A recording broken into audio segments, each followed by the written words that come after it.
Hello friends, I am Vishnu Gupta. Here I will be giving this solution to fluid mechanics question series 1.2, and you can check the video on YouTube and the PDF solution on Telegram. I'll provide the link in my description for the PDF of this lecture. Thank you very much. Let's start. Here the first question is, water is essentially compressible, incompressible, both incompressible and not incompressible, or none of this. So under normal conditions, what is it? So water is essentially incompressible. We cannot, incompressible means we cannot change the volume of water under normal conditions. We have to apply some special conditions. So in normal condition, water is generally incompressible.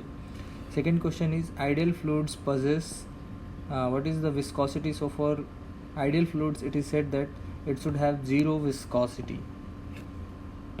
The third question is, in Newtonian fluids, shear stress is directly proportional to shear rate, and the viscosity of the fluid varies with shear rate, independent of shear rate, both A and B, and none.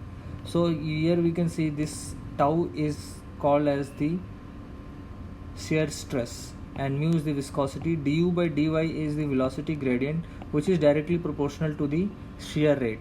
So we can say that since it is already saying that shear stress is proportional to shear rate, what is the dependency of viscosity? So viscosity is not dependent on shear rate, it is simply independent of shear rate. So the correct option is this. Now fourth question is, choose the correct option. Pseudoplastic dilatant and pseudoplastic dilatant. This n value is nothing but there is a relationship general between shear stress and the shear rate, that is du by dy is a velocity gradient which is a proportional, so power n. So this is a power law for representing all the fluids. So based on this we have to decide what is the value of. So when n is equal to 1, in this case it is a Newtonian fluid, but when n is not equal to 1, it is called non-Newtonian. So in non-Newtonian there are many other fluids that come. Suppose for n less than 1, this is called pseudoplastic, and for n greater than 1, this is called dilatant. So based on this information from this graph, you can answer this question, that when pseudoplastic n less than 1 and dilatant n greater than 1, in this equation the relationship between shear stress and the shear rate. So this is the correct option. Now fifth question is, what some examples are given: toothpaste, latex paint, and drilling mud and blood. So this is a very you have to just memorize this for some examples. So toothpaste is an example of Bingham plastic, latex paint is an example of pseudoplastic, drilling mud again an example of Bingham plastic, and blood is an example of pseudoplastic. So in this way, this will be P, this will be Q, and this will be P, this will be Q. So the right combination is first option.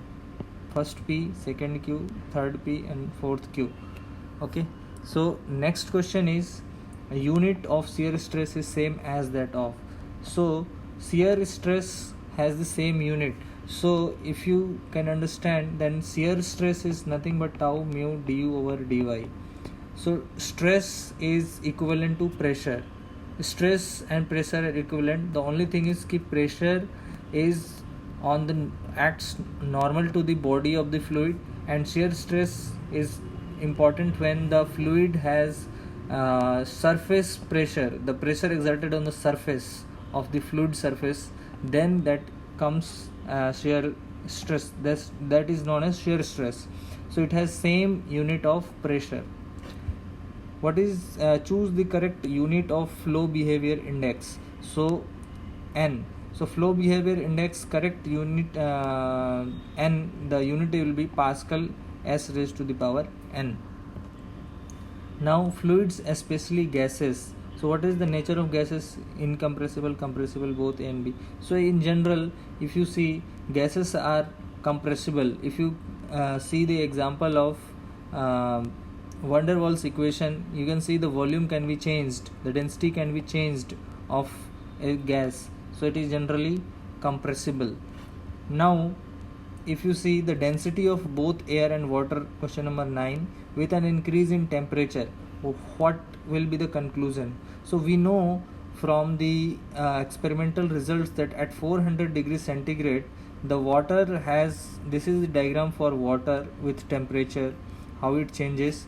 It has the highest density, but when you increase the temperature beyond 4 degrees centigrade it continuously decreases. So in this case, for a same trend is applicable to the air also.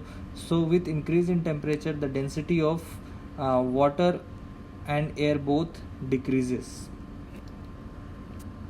Now question number 10 is, specific gravity is basic property of the fluid. The unit of specific gravity can be expressed at.